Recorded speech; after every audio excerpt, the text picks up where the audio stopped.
চব্বিশের ছাত্র নাগরিক অভ্যুত্থান আমাদের দেখিয়ে দিচ্ছে কিভাবে চোখের ইশারায় গদি উল্টে দিতে হয়।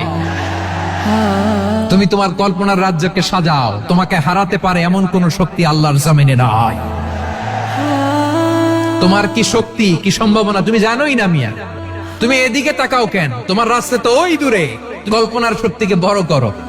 মৃত্যু ছাড়া যে কোনো অসাধ্যকে সাধন করার ক্ষমতা মানুষকে দিয়ে দিয়েছে কে? হারার জন্য তোমার জন্মই হয় নাই, তোমার জন্ম হয়েছে জিতার জন্য, বিজয়ের জন্য তোমার জন্ম। আমি কখনো হারি না, আমি হয় জিতি নয় শিখি। চিল্লায় বলো ঠিক কি না?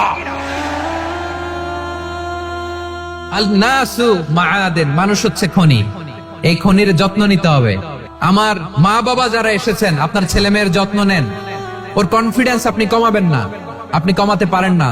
ও যে কোথায় যাবে আপনি জানেন না। আপনি মা হয়ে তাকে সাহস দেবেন, তার কল্পনার জগৎটাকে সাজাতে তাকে উৎসাহিত করবেন। ঠিক কিনা বলেন? আপনার এই ছোট্ট অবুঝ ছেলেটাই আগামী দিনের শায়েখ আহমদুল্লাহ হবে। আপনার হেফজখানায় পড়া ওই ছোট্ট ছেলেটাই আগামী দিনের আল্লামা মামুনুল হক হবে। আপনার ওই ছেলেটা আমির হামজা হবে, আব্দুল হাই সাইফুল্লাহ হবে।